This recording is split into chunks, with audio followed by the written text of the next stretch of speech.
Everywhere. I am your host, Nan Gill, and today we're very pleased to have two guests with us. We have Bette Friedlander and her husband, Michael. How are you? Very good. Fabulous.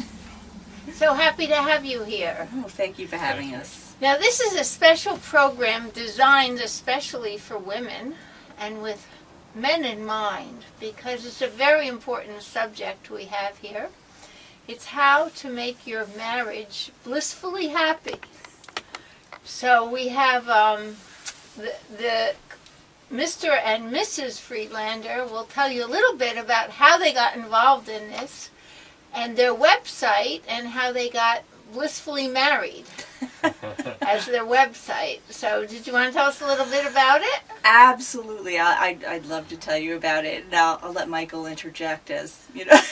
As he does. As he does. As he often will. You're not telling it right, honey. No, that's right. That's right. Okay, well, I'll do my very best. Well, okay, so Michael and I are about to celebrate our 17th wedding anniversary. Oh, congratulations. Thank you. It's on February 14th, Valentine's Day. Valentine's Day. We'll be married 17 years and happy and blissful. But believe it or not, 17 years ago, when I was about to get married to Michael, my best friend told me I shouldn't do it. I shouldn't get married to him, and I'll tell you why. She probably had a really good point. I was about to become wife number 4. Oh, okay. Yeah, that doesn't look so good statistically, right? So Right, because if there's 3 marriages and there's one common denominator, right? I know the statistics. They're not good. Right. But we met at Landmark Education. It was all about communication. I thought, well, maybe this will be different, and I went ahead and married him anyway. Because I would tell you, swept me off my feet. Took me to Paris, proposed on top of the Eiffel Tower. So it was like a storybook, right? Okay. Madly in love. But of course, we're married for about a year, and it's starting to wear a little thin. But somebody, a friend of mine, introduced me to a workshop that was designed by a relationship expert, Allison Armstrong. It was about understanding men. Okay. It was a weekend workshop. I guess if you're married to one, you should understand them. Yeah, exactly. Or at least try. Well, I thought I did, right? Okay. I thought I did. But I thought, well, what do I have to lose? Because, Right. I actually thought, I have no idea how I'm going to have this get better over time or keep it going. How am I going to have this go any differently? Were there any cracks forming? After a year, you have your struggles after a year. It's not the same, You find out what clashes. what it's like to actually live together. It's not the same as being courted. So anyway, I did this workshop and completely altered. Like Michael saw it right away, the difference. I learned things. I had no idea, right? So What was the name of the workshop again? the name of the workshop at the time was called Celebrating Men, Satisfying Women. Okay. It was delivered by PAX Programs. It was based in California, but I did it in New York City. Okay. Were they focusing mostly on women or men? It was for women. Okay. It was a workshop designed by women, for women, and they had been studying men, asking them questions about, how they, and I really discovered things I had no idea about. But anyway, long story short is that we had been working with Allison ever since. We worked for Allison. We trained with her for years to lead her programs. So we led live workshops for women. Right. And Allison said, okay, workshop leaders, if you want to take this work and, pick a market and go teach, then please go do that. I give you a license. I give you permission to go do that.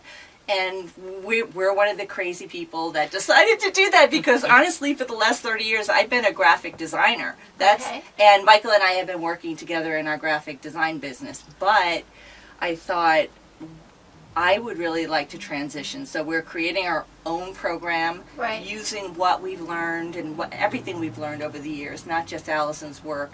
And our program is called Everyday Bliss, A Married Woman's Pathway to More Love, Joy, and Satisfaction. And it's going to be a 6-week program that we deliver online and on calls. So And- it's online, so you don't have to actually travel. Wherever you are, you can take it. And what's your website? Our website is blissfullymarried.com. Okay, well that's encouraging. So how did it change your relationship? I mean, what did you learn when you took this? Well, Michael, do you want to interject here? Because I feel like I've been doing all the talking. I would be happy to, I can tell you where how it changed for me, but... Well, the biggest thing for me is I didn't feel as though I was broken. Ah, I don't want to say too much about my former three wives, right. but there were always things that I did that I was either made wrong for or felt bad about or wasn't the right way to behave or there was something wrong going on. Right. And after Betty took the workshop, what I realized was, oh, I'm behaving like a man, but I was being judged from a woman's point of view. Okay. And so we always... Viva la différence. Exactly. And it's natural because you only have what's inside of here to judge the world. Right. And if you judge it from only your own perspective, then you make certain conclusions about how the world should work. Right. And with the gender differences, we have learned with Allison Right. about instinctual differences. And I behave differently from Betty in Well, similar situations. And okay. Betty didn't make me wrong about it. Right. Yeah. So if you realize that, then I guess you can more or less see how she's going to react, know how you're going to react, and if it's a mutual thing, then you could say, okay, so this is how you're reacting, I'm reacting, what do we want to do? Is that basically how it goes? Well, it's kind of like that, but it's really more like, it's not a problem Michael acting the way he's acting. The problem is that I can't get what I need because he's behaving the way he's behaving. Okay. And I think that's what, actually the reason most women will want to get a divorce is because they just give up on getting what they need. Uh-huh. And they figure he just doesn't care, he doesn't want to give me that. When really they just don't know how to communicate. What in a they way, want. in a way that inspires him to want to provide that. Because I mean, the biggest thing is like men, if a man marries you, he wants to provide for you. He wants to make you happy. Right. But there's ways that we can be as women that automatically would have him distance himself to not want to provide that because there's, for instance, complaining is not the same as communicating. I mean, it's a form of communication. Like, Right. I want you to put the toilet seat down, so I'm going to complain about your leaving it up all the time. That's not going to inspire him to put it down. Does that make sense? That makes sense. Coming from this is what it would provide for me. I know you want to make me happy, and not making him wrong for not doing that. Having him take the trash out because of what it would provide for me. So how do you communicate? Okay, give us an example. You want him to take the trash out. How would Okay. you ask him to do that? Okay. First of all, it's when you talk to him. When I talk to Michael, I have to make sure he's actually there, paying attention. Oh, So yes, that's a big one. that's a huge one because Yeah. we just start talking, right? And we assume he's going to stop what he's doing and listen because we can transition as Yeah. women. We're multitasking and We do. We have to. That's one of our actual qualities because we have to deal with children. So Yes. we have to. so we have something called diffuse awareness. Right. And we notice, it's all about the quality of the experience. But okay, so men are single focused. So I have to make sure, first of all, I have his attention. Oh, this is helping me already. Right? Oh, this is huge. This is huge. helping Because me women already. are like, he doesn't listen. Well, but you really, it matters. You have to make sure he's Yeah, listening. well, yeah. So it's okay, honey. I'm sorry to interrupt. Yeah. When would be a good time to talk to you about something I need? Oh, I know David is loving this. Yeah. My husband. So Betty said something that's really key here. Right. She said she's sorry to interrupt because men are always focused on doing something, Right, producing yeah. some kind of result. And that result could be watching a football game, or it could Right. be taking a nap, or it could be doing something. But whatever it is, you're right in it. Exactly. In the middle. Or even lying on the couch. Did you know that's a testosterone building activity? Like actually, you get home and he's chilling out and doing whatever he's doing, reading the paper. It's like they're building testosterone. It looks to us like they're not doing anything, Right. but in fact, it's really important that they get that downtime. So I'm sorry to interrupt. See? Yeah. We were just talking about I that. know. Thank you, honey. So, you could ask me again. Okay, I'm sorry to interrupt. When would be a good time to talk to you about something that I need? How about in 10 minutes? Okay. Great. Fabulous. Okay. So, it's 10 minutes later now. Okay. Okay, honey, you wanted Okay. to talk to me about something? No, because basically, bottom line, 10 minutes would go by, you wouldn't even realize it went by. Okay. Yeah, you're right. No, so 10 minutes. I come back in 10 minutes. I say, Well, honey, 10 minutes have gone by. Is this still a good time? Sure. Okay, fabulous. Okay, I'm Okay. learning. So the first thing you want to do is you want to start with some appreciation. Like he starts out winning, right? Because men need to win. Right? They Okay. play for points, and whatever they're appreciated for, they'll give you more of. Okay. So Michael, you are so great at giving me what I need all the time. You know, anything I ask for, and I know you're so happy to provide it, right? So this something that I need that I'm not sure. I've been a little nervous about asking you, but Oh. yeah. So you want to say, like, what is it about that thing that you need, or I just realized that I need it, or I've been putting off asking you about, or whatever is there for you about that. Right. And then you just get to the point. Instead of a whole story about why you need it, I need you to take out the trash. I need you to take out the trash on a regular basis. Like put it out in the garage every night. Let's just say I'm making it up. Right. So okay, so that's the request. I Right. need you, and then I say that's to the point. What is the next? Is there anything you need? Oh, yeah, but Yeah. before, let's see. Yeah, that would be the next thing. Is there anything you need from me to give me what I'm asking for? So that's what we call the partnership question. Okay. Because up until now, it's just like, I need you to take out the trash, Right. like a kind of a demand. So he has the option to say, okay, we're in partnership. Right. You know what I forgot to do? What it provides. Ah, Yeah. God, that's a huge thing. Okay, I knew. And what that would provide for me, it would make me feel like I have a partner. I'm a princess with a partner instead of feeling like I'm like a maid, you know. Oh, yeah. Yeah. So that's what it would provide. And men, because they play for point and they want to make a difference and have an impact, knowing the impact, Right. what impact that would have, like that's worth providing. Uh-huh.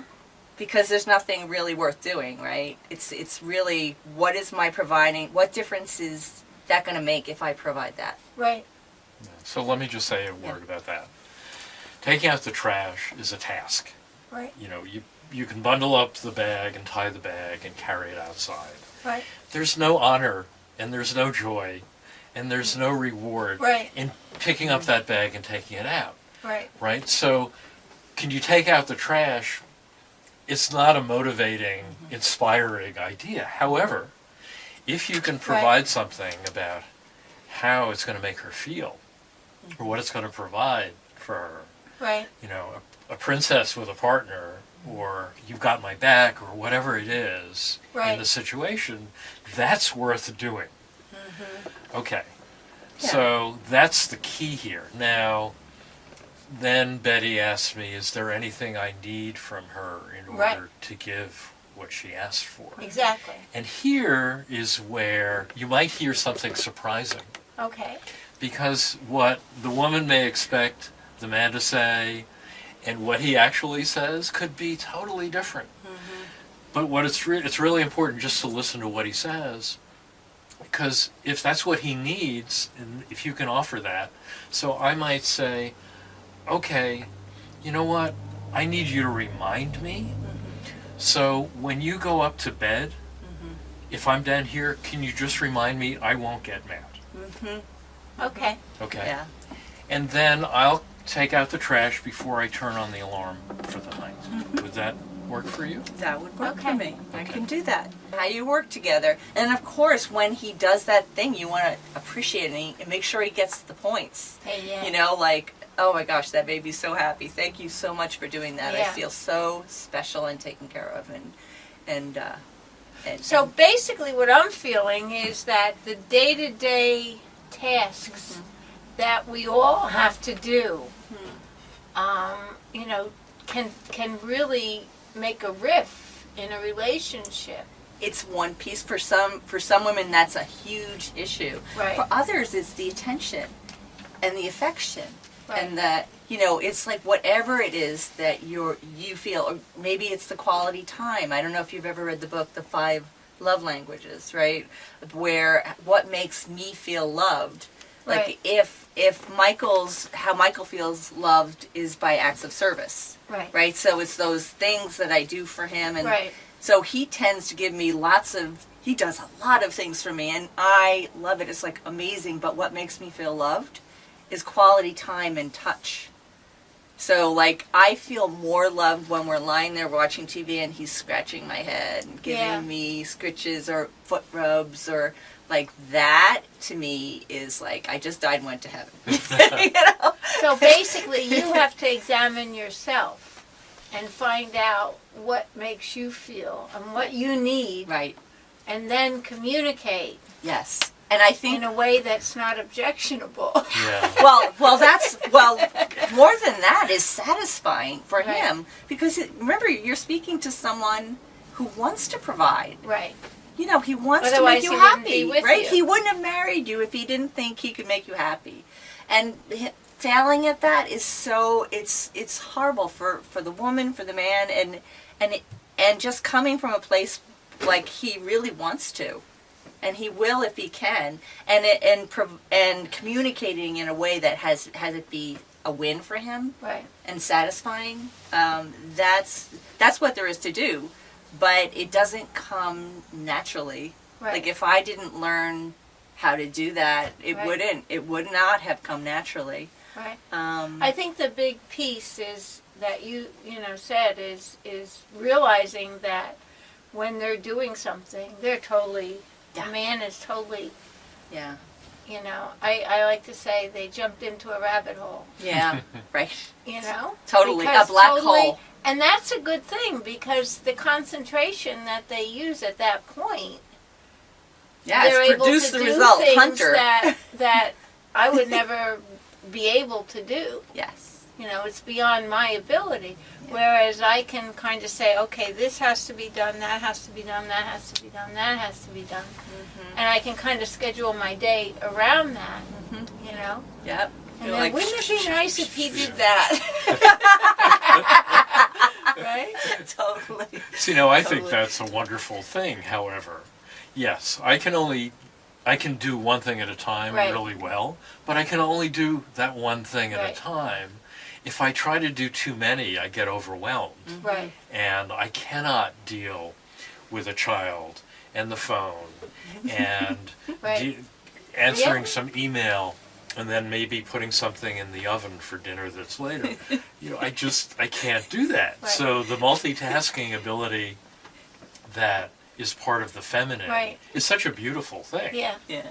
Important. It's really But important. it's important both to Yeah. combine, and the Both. communication is really important. Yeah.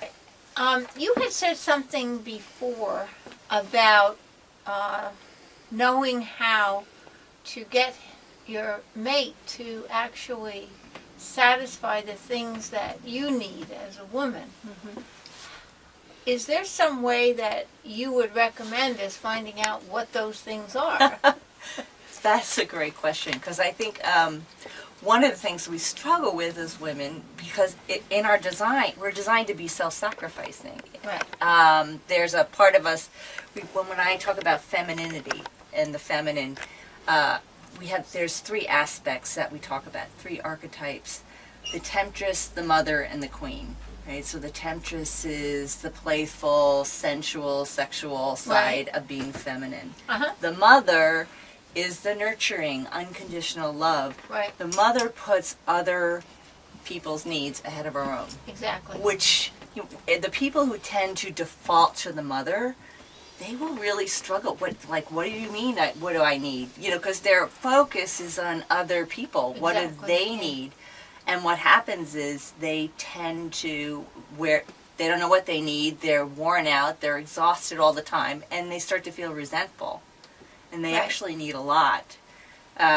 Before I go back to the mother and discovering what it is she needs, I just wanted to say a little bit about the queen. Okay. The queen is the spiritual side of femininity. The queen has, a vision. She's visionary. What does life look at on a level of human spirit, Right.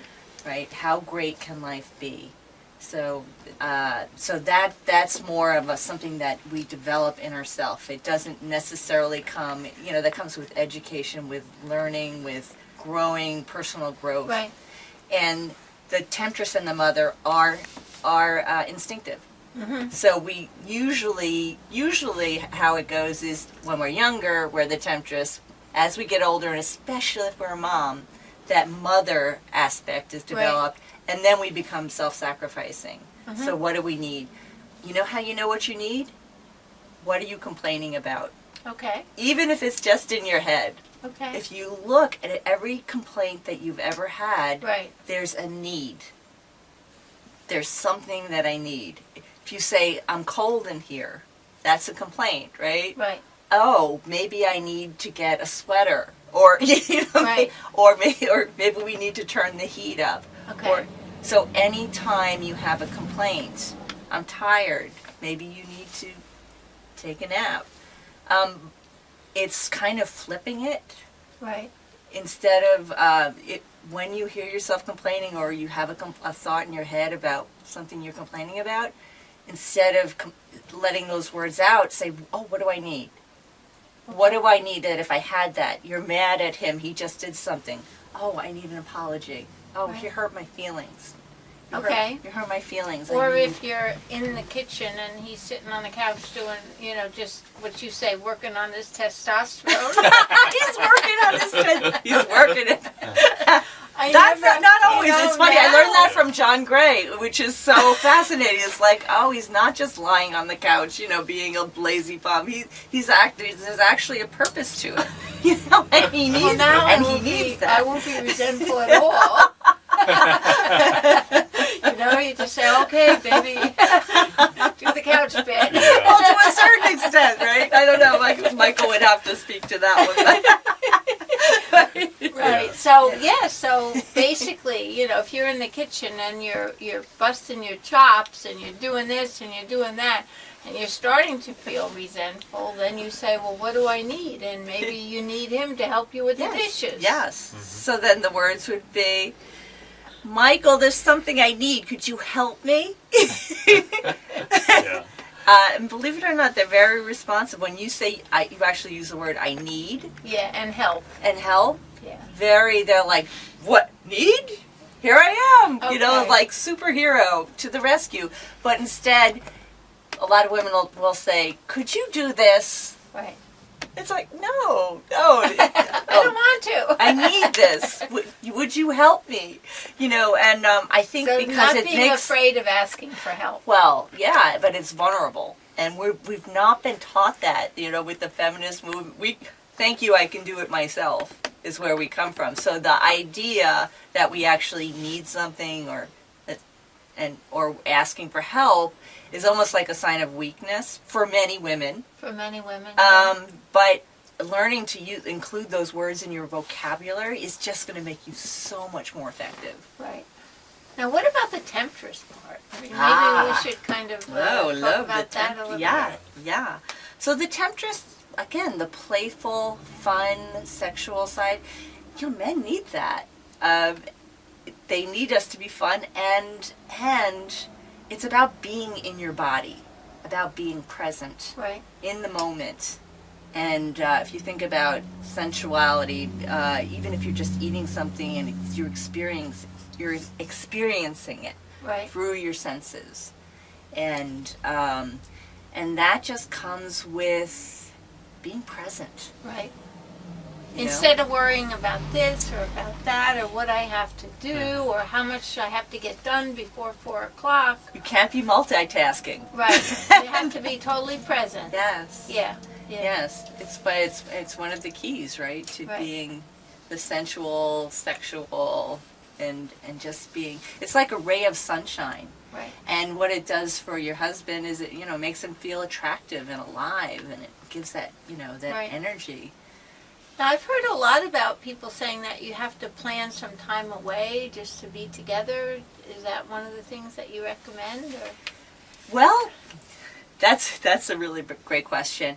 It can, and if you're not liking each other, all the time away in the world isn't going to help. You Right. know what I'm saying? Because there's things that you need to work on that have nothing to do with going on a date or spending time together. It's the quality of the time Right. that you spend together. So it's really getting, and if you're not getting, And if you're angry, if you're angry, it's not going to help. you can go away. It will be awful, right? So I would think the most important thing when you're married. It's more important to like each other. I mean, even than love. I mean, start with really liking who he is, admiring who he Respect, is, I think. respect, Yeah. critical. I mean, men need that like they need air. I would, Michael, do you want to say more about that? Because that's a big one. Yeah. Yeah, respect is really important, and not to be made fun of, especially in front of anybody else, because that's a real cut. But being nice to each other is so important. Anyone that has a question about how to make your life and your married life more blissful, you can give them a call. What's your phone? What is our phone number? You know what? Go to the website. Go to the website. You send us an email, and we will be happy to, because it'll have a contact us on the website. Okay. And we'll be Anybody happy that to. wants to find out more about being blissfully happy should go to their website, which is, blissfullymarried.com. and there's a contact form there that Yeah. they can just fill out and find out how to make your life exciting Yeah. and very blissful and happy and joyful. And what are the other adverbs? Adjectives. Let's see. Loving and adored and Yeah. Cherished. cherished. See, all this is Put on a pedestal. waiting for you. Yes. And this is Nan Gill at Empowering Women Everywhere TV, and we hope that you've gotten something exciting and learned something very interesting from this program, and we look forward to seeing you soon. Oh. Thank you. Thank you. Thank you, Nan.